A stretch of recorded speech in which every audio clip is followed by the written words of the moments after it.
Bonjour tout le monde, je vous retrouve aujourd'hui pour une vidéo produit terminé. Donc dans cette vidéo je vais vous présenter les produits que j'ai terminés en mars et en avril. Comme je vous avais dit dans mon dernier article sur le blog, je suis très à la bourre sur les produits terminés. C'est un truc de fou. En plus là je viens d'être malade pendant pas loin de 10 jours. Donc vraiment pas ni le temps ni la forme pour faire des articles ou des vidéos. Là ça va beaucoup mieux, donc je me suis dit que j'allais faire cette vidéo pour vous présenter donc les produits que j'ai pu terminer ces 2 derniers mois. Alors on va commencer bien sûr avec les produits du mois de mars. Donc ils se présentent tous dans ce petit sac. Donc je commence tout de suite. Alors je commence tout de suite avec ce produit, donc c'est le Brush Purifier de chez Coastal Scents. Donc c'est tout bêtement un shampoing pour pinceau. Ça doit faire peut-être 2 ans, 3 ans que je l'avais. Et il m'a duré tout ce temps-là, sachant que je lave mes pinceaux à peu près une fois par semaine, vraiment le gros shampoing. Sinon j'utilise un petit désinfectant tous les jours si besoin. Donc ça c'est un contenu de 240 ml. Donc c'était un shampoing bleu qui moussait énormément. Donc c'est à dire que la façon dont j'opérais, c'est que je mettais un peu de shampoing dans un gobelet, je trempais mes pinceaux dedans et je frottais soit sur la paume de ma main, ou depuis récemment j'avais acheté le brush egg, donc sur le brush egg je faisais mousser le produit pour bien tout décoller, et je dois dire que ça nettoie super bien. Il nettoyait vraiment mais super bien. Le seul petit souci que j'avais avec ce produit, c'est pour le rinçage, c'est à dire qu'il fallait rincer pendant très longtemps parce qu'il y avait toujours de la mousse qui ressortait, toujours de la mousse, toujours de la mousse. Donc, mais l'odeur était pas désagréable, ça sentait bon. Voilà, il n'y avait pas de mauvaise odeur ou quoi que ce soit. Ça nettoyait très bien les pinceaux. Le problème c'est pour se le procurer, et récemment j'avais voulu le racheter, et quand j'ai vu les frais de port que ça m'aurait coûté, j'ai laissé tomber et j'ai préféré me tourner vers autre chose. Donc le remplaçant pour l'instant c'est le shampoing pour pinceau de chez ELF. Je suis mitigée sur ce produit, je l'aime bien, mais j'ai un peu de mal à trouver comment bien l'utiliser, donc voilà. Mais celui-ci, je vous le recommande vivement si vous pouvez l'acquérir facilement, si vous arrivez à le trouver, je vous le conseille. On continue avec un shampoing sec. Donc celui-ci, c'est le shampoing sans eau, donc volume, de chez Saint-Alque Sayos. Comment dire, pour reprendre un sketch que j'adore, celui de Roland McDan, où il parle du déodorant qui vous chatouille sous les bras, et bah ça vous chatouille le cuir chevelu. Voilà, c'était à peu près tout ce que j'ai trouvé que ça faisait. C'est-à-dire que quand je l'utilise, j'avais juste l'impression de pulvériser de l'air dans mes cheveux. Alors c'était très frais, hein, le shampoing dedans a vraiment un côté rafraîchissant pour le cuir chevelu, donc pour l'été c'est vraiment génial. Ça rafraîchit, ça donne un petit côté frais dans les cheveux. Pour ce qui est d'enlever le côté gras des cheveux, j'ai pas vraiment trouvé que mes cheveux avaient l'air moins sales après. Je veux dire, ça n'a aucun effet comparable à celui d'un shampoing sec Baptiste, vraiment aucun. C'est une grosse bombe, 200 ml, mais j'ai vraiment pas... voilà, offre un jour de fraîcheur en plus à vos cheveux. Oui, ça je suis d'accord, ça offre de la fraîcheur. Après, ça ne rend pas les cheveux plus propres, enfin on n'a pas l'impression que ce soit plus propre. Et le volume, je ne l'ai pas vu non plus, pourtant je passe toujours un petit coup de sèche-cheveux après passer un petit coup de shampoing sec, histoire d'enlever bien tous les résidus puis de rapporter un peu de volume. Celui-ci, clairement, je ne le rachèterai pas parce que j'ai voulu essayer, je l'ai trouvé dans mon Stocomanie et je me suis dit, tiens, en attendant d'avoir d'autres shampoings Baptiste, pourquoi pas. Et non, je préfère clairement les shampoings Baptiste, et puis tant pis si je dois économiser plus mes Baptiste en attendant de pouvoir en racheter. Enfin moins maintenant parce qu'on en trouve partout, mais non, je vous le conseille pas et je le rachèterai pas. On continue avec un démaquillant biphasé pour les yeux. Donc celui-ci, je vous en avais déjà parlé. C'est le cils des masques. Je l'aime bien, sans plus. Comme j'avais dit, ce que j'aime pas, c'est qu'il met longtemps à pénétrer dans le coton pour démaquiller les yeux. Sinon, il laisse pas de film gras. Il démaquille bien. J'aime toujours laisser mon coton un peu posé quelques secondes sur le mascara pour bien le dissoudre et vraiment tout bien enlever. Ça reste un bon produit. Pour l'instant, je ne l'ai pas racheté. Donc le remplaçant, c'est le démaquillant biphasé de chez Yves Rocher, que j'aime bien aussi. Voilà, j'ai pas de gros coup de cœur, on va dire, au niveau des démaquillants biphasés. Pour l'instant, j'ai pas non plus de catastrophe, on va dire. Donc pour moi, ils se valent tous plus ou moins. Donc j'ai pas de gros coup de cœur et je la rachèterai quand je trouverai une promo. Donc voilà, un bon produit que je vous recommande.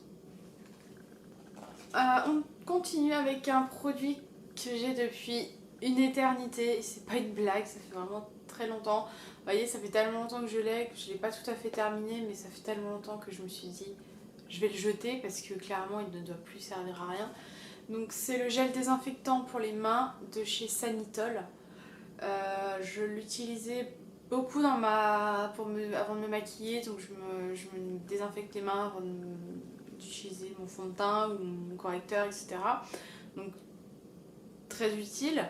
Par contre, c'est un énorme bidon.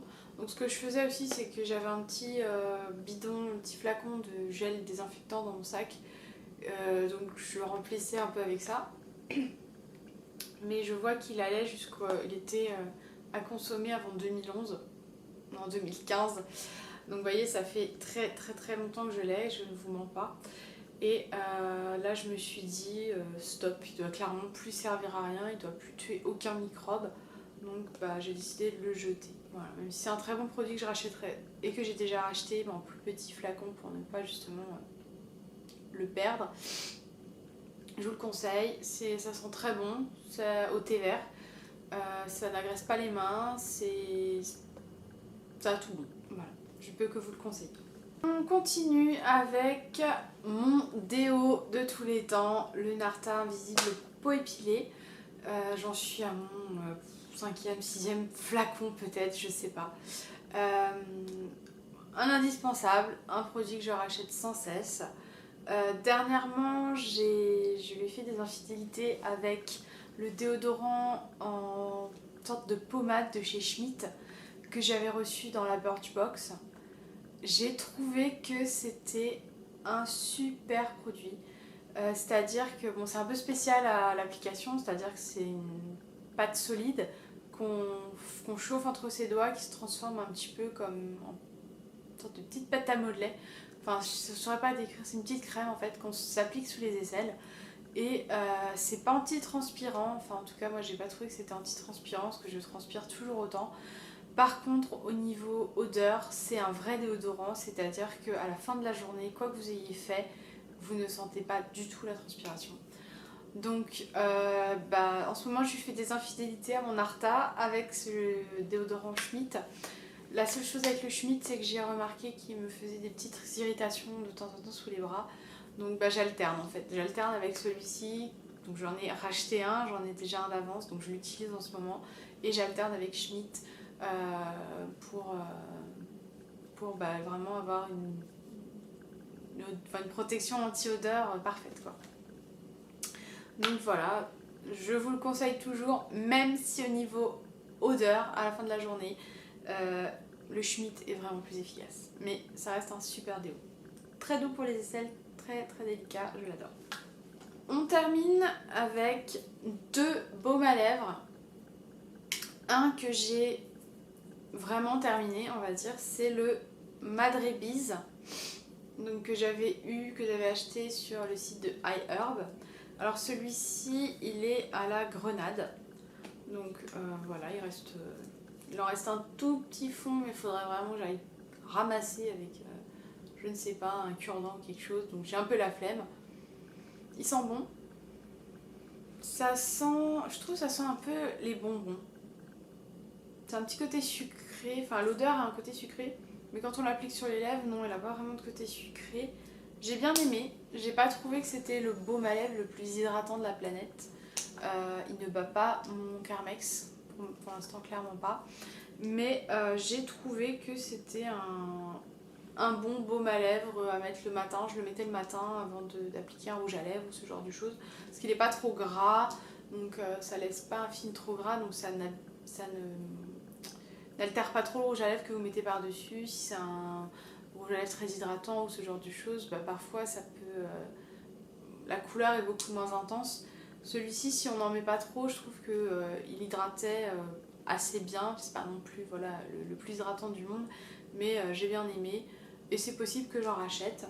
Dans ce format-là, comme ça, le remplaçant, c'est le Burt's Bees au miel. Et le deuxième que j'ai presque terminé, je vais vous expliquer pourquoi j'ai pas pu le terminer. C'est le Extreme Care de Polar qui est dans ce packaging hideux. Je trouve vraiment très moche ce packaging, ça fait vraiment le baume à lèvres de ski. Donc c'est c'est pas marqué dessus, mais normalement il a un SPF de 30, je crois, ce baume à lèvres là. Et en fait, il avait un petit... pour l'ouvrir, il y avait un petit bouton ici, donc il fallait appuyer dessus et faire glisser. Sauf que ce petit bouton a commencé à avoir quelques faiblesses jusqu'à carrément lâcher, donc là il n'y a plus rien du tout, vous voyez. Et donc maintenant je ne peux plus accéder aux produits dedans. Donc j'étais arrivée, j'avais utilisé peut-être les 3/4 quand même, donc c'était pas mal, mais j'ai pas pu le terminer. Je l'ai bien aimé, je pense que c'est effectivement un bon produit pour l'hiver et pour le ski parce qu'il y a un SPF. Pareil, c'est pas le plus hydratant du monde, mais ça reste un bon baume à lèvres avec une odeur, pas d'odeur, mais j'en suis vraiment pas fan, donc je le rachèterai pas. Non, je le rachèterai pas. C'était un baume que j'avais reçu dans ma boîte à beauté. J'étais très contente de le recevoir pour tester, mais il m'a pas transcendé, donc je ne le rachèterai pas. Donc voilà tout ce que j'ai terminé pour le mois de mars. Donc on continue avec les produits du mois d'avril. Alors on commence avec donc le savon pour les mains donc velours d'amande de la marque Manava. Donc c'est la marque de chez Leclerc. J'adore, c'est un de mes parfums de savon favoris, donc c'est à l'amande douce. Ça sent juste trop bon. Ça laisse les mains douces, c'est pas agressif pour les mains. Ça dure une éternité, ça fait un bon moment qu'il est dans ma cuisine et je m'en sers tous les jours et ça fait vraiment longtemps que je l'ai et j'adore parce que dans la cuisine on se lave les mains super souvent et ça n'agresse pas les mains, ça laisse vraiment les mains toutes douces et qui sentent bon. Donc c'est vraiment un produit que je rachèterai sans souci. Et pour l'instant, le remplaçant, c'est un savon en pain de savon de chez Yves Rocher à la fraise Marat des Bois, qui sent juste aussi trop bon. Voilà. Ensuite, je continue avec un dentifrice. Alors, c'est le dentifrice Homéodent, du laboratoire Boiron. Alors, pourquoi j'ai acheté ce super dentifrice que j'aime pas du tout ? Parce que depuis quelques mois, je suis un traitement homéopathique et que le médecin et le pharmacien surtout m'a dit qu'il ne fallait pas mélanger la menthe et l'homéopathie. Et la pharmacienne m'avait dit même le dentifrice ne doit pas être à la menthe. J'étais vraiment la plus dégoûtée de la planète parce que mon dentifrice Fluocaril c'est l'amour de ma vie. Et quand on m'a demandé de changer de dentifrice, j'étais trop malheureuse. Et elle m'a conseillé donc Homéodent parce que c'est à la chlorophylle et non pas à la menthe et que donc ça n'interagit pas avec l'homéopathie. Déjà c'est un dentifrice en pâte, ouais, le dentifrice classique, la pâte blanche, j'aime pas du tout. Et surtout ce que j'aime pas c'est que comme c'est à la chlorophylle, c'est pas assez rafraîchissant pour la laine, etc. Et donc je suis pas vraiment à mon article avec ça, je suis vraiment pas emballée. Je l'utilise parce que voilà, il faut bien que je prenne mon homéopathie et que ça marche. Mais j'en suis vraiment pas fan. J'ai réussi à finir le premier tube quand même. Mais voilà, c'est vraiment pas mon dentifrice préféré et j'ai un peu hâte d'en terminer avec l'homéopathie pour pouvoir revenir à mon fluocarine parce que c'est pour moi le meilleur des dentifrices et que Homéodent, bah c'est sympa mais ça fait pas le job que j'attends. Donc voilà. Après c'est pareil, si vous aimez les choses un petit peu bio naturelles, bah peut-être que Homéodent vous plaira. Mais voilà, moi c'est vraiment pas mon kiff et bah, j'ai pas envie de le racheter, mais s'il faut que je le rachète, je le rachèterai. Tant pis. Ensuite, j'ai terminé un masque de chez MJ Care. Donc c'est les masques en tissu qu'on déplie et qui sont imbibés de sérum et qu'on applique donc sur le visage. On ressemble un petit peu à ça, à une espèce de joueur de hockey ou ce genre de choses ou un des membres du groupe de Slipknot. C'est au choix. Et donc celui-ci était à la grenade. Est-ce que ça sent encore? Je ne sais pas. Alors ces masques, peu importe le parfum qu'ils ont, je trouve qu'ils ne sentent rien de spécial en fait. Ça doit être à la grenade, au bambou, à la menthe, au thé vert, ce que vous voulez. J'ai pas l'impression que ça sente vraiment l'ingrédient qui est censé être dedans. C'est assez spécial comme masque. J'ai retenté l'expérience parce que je trouve que c'est vraiment une sensation très étrange. Je trouve que c'est une sensation très étrange sur le visage. C'est vraiment... donc c'est humide, ça mouille le visage, mais en même temps, au bout d'un moment, ça picote. Moi, c'est entre le picotement et le chatouillis, je ne saurais pas expliquer. Peut-être que si vous avez déjà testé, vous verrez ce dont je parle, mais moi, au bout d'un moment, ouais, ça me chatouille à moitié le visage. J'ai envie de me gratouiller la tête, le visage. C'est pas désagréable, ça me met pas de rougeur, rien. Mais cette sensation de mouiller, d'humidité, moi, au moment, voilà, ça me fait des chatouillis sur le visage. Donc voilà, c'est comme ça. J'ai pas encore essayé tiède, faut vraiment que j'essaye parce que peut-être que cette sensation de chatouillis serait peut-être moins forte que froid. Mais j'aime bien ce genre de masque, c'est rigolo, ça permet vraiment de se détendre devant un épisode de Grey's Anatomy ou ce que vous voulez, vous mettez ça pendant 15-20 minutes, une demi-heure et à la fin, une fois que vous enlevez le masque, moi la dernière fois avec ce masque là, ça n'avait pas fait la dernière fois, c'est que j'ai commencé à avoir certaines parties du masque qui étaient carrément sèches en fait. Donc après vous l'enlevez et vous massez le reste du sérum partout, dans le cou, sur le visage et vous laissez comme ça pour la nuit et le lendemain matin votre peau elle est repulpée, elle est beaucoup plus jolie. Donc j'en ai encore 2 ou 3 à tester, donc je les testerai mais j'adore, j'aime beaucoup. J'ai terminé un complément alimentaire, donc ça c'est la gelée royale lyophilisée de chez Florence Nature. Comment dire, mon verdict est sans appel quant à l'efficacité de ce produit. Alors déjà, il faut prendre 5 gélules par jour, ce qui est énorme, à répartir entre le petit déjeuner et le déjeuner. Ce que je trouve vraiment complexe, c'est-à-dire qu'il faut y penser, soit on en prend 3 le petit-déj, 2 le déjeuner, ou inverse, ou 5 le matin. Ça fait beaucoup, 5 gélules à prendre, je trouve, même si moi ça me dérange pas, ça fait beaucoup. Et il faut penser vraiment à les répartir, ou si on les répartit, il faut y penser au repas suivant, ce qui n'est pas forcément toujours le cas. Et il faut se trimballer avec sa boîte pour le midi, enfin voilà. Et donc c'est une cure de 10 jours. Et moi, donc, à peine une semaine après avoir terminé cette cure, je suis allée en vacances chez mes parents. Mon père était un petit peu malade, ça n'a fait qu'empirer et résultat j'ai passé la moitié de mes vacances au lit avec plus de 39 de fièvre. Donc c'est censé quand même aider les défenses naturelles, aider votre corps à être plus résistant face aux microbes et aux choses comme ça et aux maladies. Que dire à part que ça ne marche pas sur moi. Je suis vraiment déçue parce que je suis très sujette à tomber malade, les coups de froid, les rhinopharyngites, les choses comme ça. Et donc là, ça fait un bon moment que j'avais pas été malade comme ça en plus, c'est ça le pire.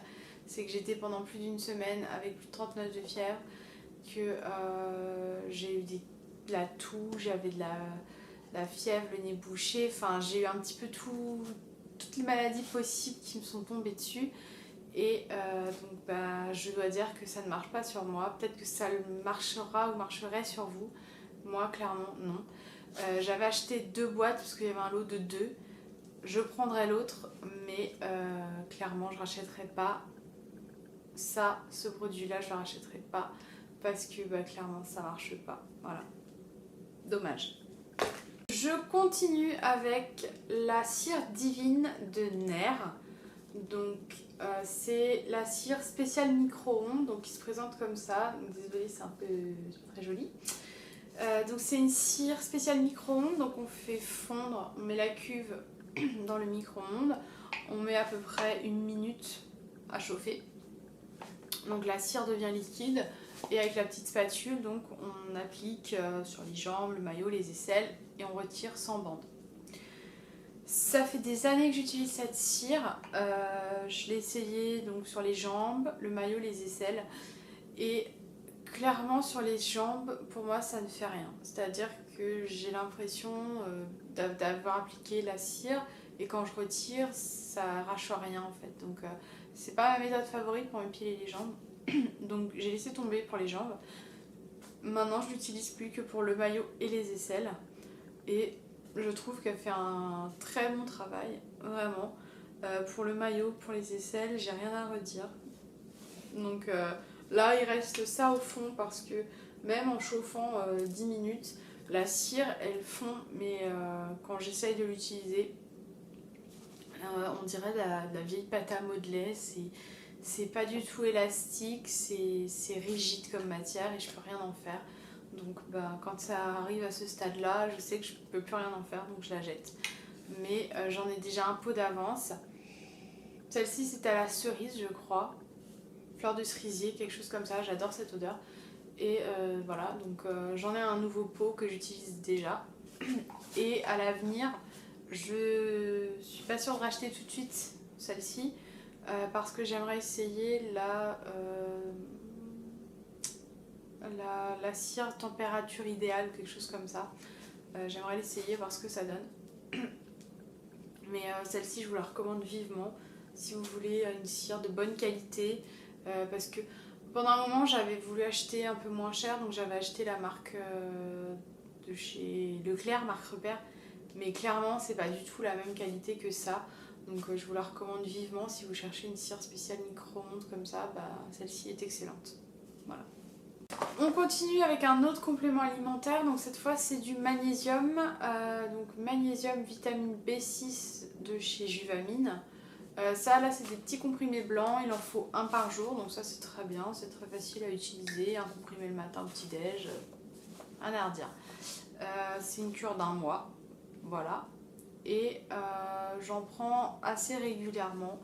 Pareil, je suis sujette aux petites déprimes, aux petites choses comme ça, donc pour essayer de contrer au maximum ces petits problèmes-là, je prends du magnésium et j'aime bien celui-là parce que voilà, il est facile à prendre, c'est un comprimé à avaler qui est pas très gros.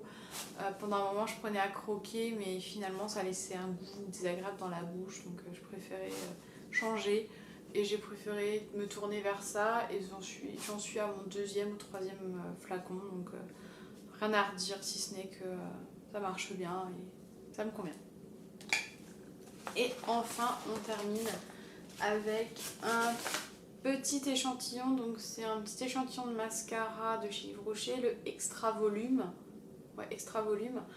Ça fait aussi belle lurette qui était dans mon sac. J'ai une petite pochette en fait où je transporte un peu de mascara, une pince à épiler, une lime à ongles. Enfin, c'est un peu ma trousse de secours que j'ai dans mon sac tout le temps. Si jamais j'ai un imprévu, que je dois me remaquiller ou que j'ai un ongle cassé, quelque chose, enfin voilà, c'est ma petite trousse. Et j'avais ce mascara là dedans, mais c'est comme beaucoup de mascaras Yves Rocher, c'est-à-dire que je trouve qu'ils font pas grand chose et pour moi ils faisaient pas beaucoup d'effet. Donc voilà, la seule chose que j'avais vraiment adoré c'est la brosse. J'aime beaucoup cette brosse parce qu'elle a des picots, donc c'est des picots en soyeux là, en espèce de petit tissu. Et, et j'aime beaucoup parce qu'ils sont de différentes longueurs et je trouve que c'est la seule chose la plus fun du mascara. Parce que la matière en elle-même, comme beaucoup de mascaras Yves Rocher, c'est une matière très humide. N'apporte pas de volume, un peu de longueur, mais voilà, je trouve que ça manque vraiment de dimension sur les cils. Pour moi, c'est juste, hop, on passe un peu de noir sur les cils, mais ça n'apporte rien de plus. Ça vous fait pas des cils de dingue, ça vous apporte pas de longueur, pas de volume, pas de cambrure, rien. Et c'est le genre de mascara qui pour moi, j'ai des cils très capricieux, donc si un mascara ne fait que mettre du noir sur mes cils, voilà, il peut aller voir ailleurs, mais pas chez moi, parce que chez moi il y a tellement de boulot qu'il faut que c'est un peu plus costaud. Donc voilà, celui-ci, ça faisait longtemps que je l'avais, je ne l'ai pas beaucoup utilisé puisque voilà, il me décevait. Et j'ai décidé de le jeter parce que je me dis depuis le temps qu'il est ouvert, il doit plus être bon. Et j'ai ressorti un échantillon du volume de Chanel que j'avais reçu il y a quelques temps. Et voilà, maintenant j'ai ce petit volume de Chanel dans mon sac si j'ai besoin de me mettre du mascara. Donc voilà. Donc c'en est terminé pour cette vidéo produit terminé mars et avril. J'espère que ça vous aura plu. Comme vous le savez, moi j'adore toujours autant. Je cherche toujours des idées de vidéos à vous faire. J'ai quelques petites idées, il faut que je mette ça en place, c'est toujours un peu compliqué. Mais voilà, je prends plaisir à faire mes vidéos et j'espère que vous avez plaisir à les regarder. Moi je vous dis à très bientôt et je vous souhaite un excellent week-end. Bye bye!